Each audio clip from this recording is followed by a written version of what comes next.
I wanted to provide you with a real quick overview of OpsCAD, which is the iStatus replacement for Superion once it's implemented on January 30th.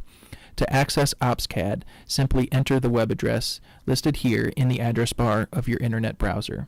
By going to opscenter.boonecountymo.org/opscenter, you'll be presented with this home screen where you can input your username and password credentials, which will be emailed to you separately. Simply leave the CAD as the agency in the drop-down selection. Once you've entered your credentials, you can click Login, and you will be brought to the Command Center home screen for OpsCenter.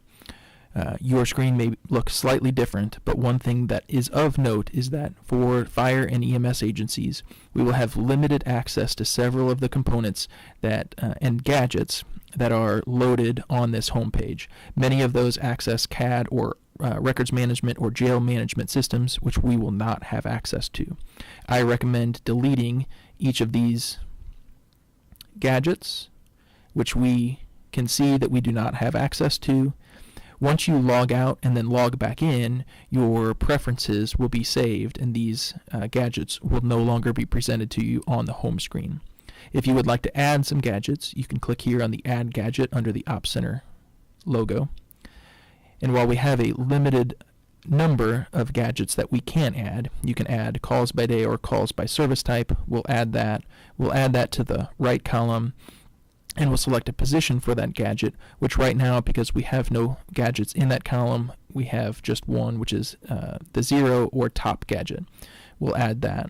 To demonstrate the difference in the gadgets, in the locations, if we add another gadget, this time we'll do calls by day.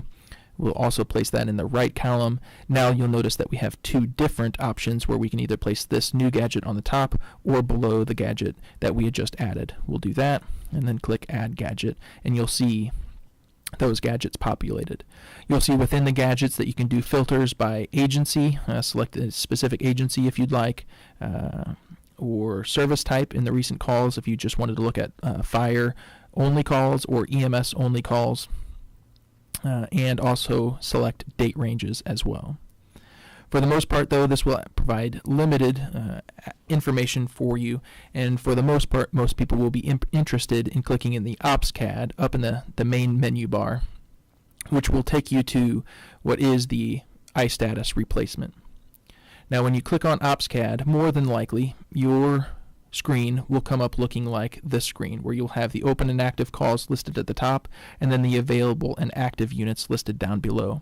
If you would like to access a map of all of the calls happening within the jurisdiction, you can click on the map checkbox to have that map populated with some information and controls underneath the map. To control the map, you can set individual layers if you would like by clicking on the Set Layers box and selecting which layers you would like to add to the map. Now you'll have to consider the size of the screen that you'll be working with to appreciate how much information you would like to provide or include on the map as it loads. We can add fire agency as a layer, fire stations as a layer, and we'll go with that and click OK. That map will refresh with the individual fire agencies, and you can see inside the individual run boxes as they are built currently into the CAD system. It's set, as it currently stands by default, that the map will refresh every 60 seconds, and as we get new ambulances and other units that have AVL, automatic vehicle locators, turned on in the ambulances, you'll also be able to see those and access those on the map. If you would like to start back from ground zero, you can click on Default Layers, and that will return your map to its original default state. Once you've returned to the default layers, you can then access individual incident information by clicking on the incident in the open and active calls.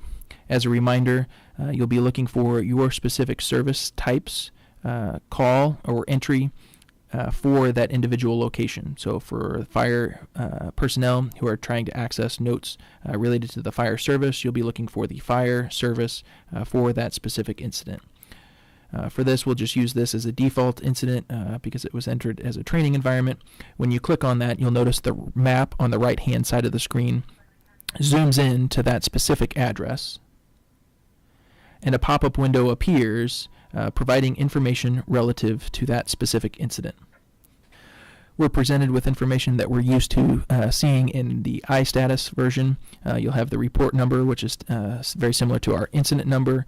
All of the location information is relatively the same. You'll have the location of the incident, the cross streets for the incident, the business name, phone number for the business, and then you'll also be presented with jurisdiction, service type, primary agency, and then the run box for that primary agency. The nature is also included for the specific incident, as well as caller information. Down below is what information most people will be most interested in, and that's the notes that are presented for that specific incident. You can also access more detailed information in the radio log and or the event log, or combine those to see both radio and event, which really just gives you the information as it was entered into the system with a little bit more detail and specificity.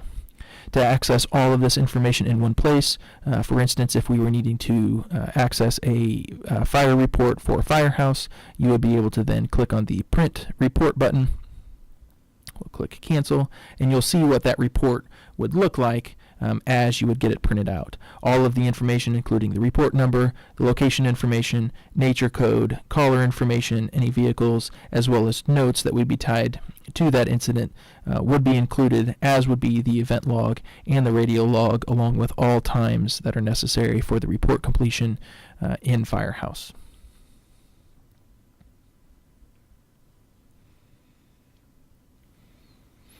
To be able to access event history, to access information for you to enter report information, you can click on the Event History button, and that's where you would enter your search criteria to find a specific incident.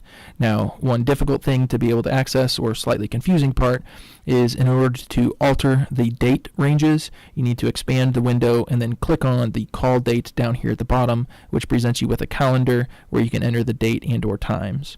So for us, we could search all incidents that have occurred after January 1st or between January 1st and January 2nd, and then click Search to identify any and all incidents that would have been dispatched in that search window. Not seeing any, we'll expand our search, click Done, and now we can see all of the incidents and events that have been dispatched and are accessible from OpsCAD in that date range.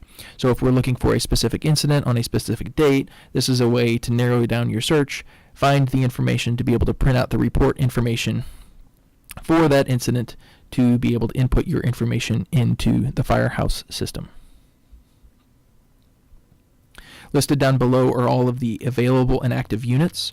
So if you needed to access information regarding whether or not a individual apparatus was listed in service or out of service with CAD, this is where you would find that information.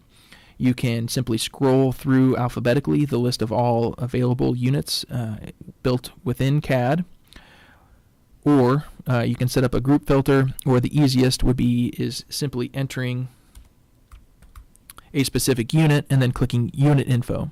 Now you'll notice that a pop-up screen pops up whenever you do that. Everything that you do within OpsCAD will result in a pop-up window. So the first time that you log in, you'll likely have to disable the pop-up blockers or allow Ops Center as an allowable pop-up site within your system, given that many people can use a variety of browsers from Safari, Internet Explorer, Firefox, or Chrome.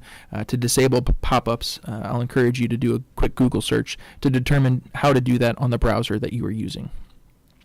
Once you access an individual unit detail, right now looking at Engine 101, you can determine whether or not it's been placed in service or if it shows as out of service within the CAD system.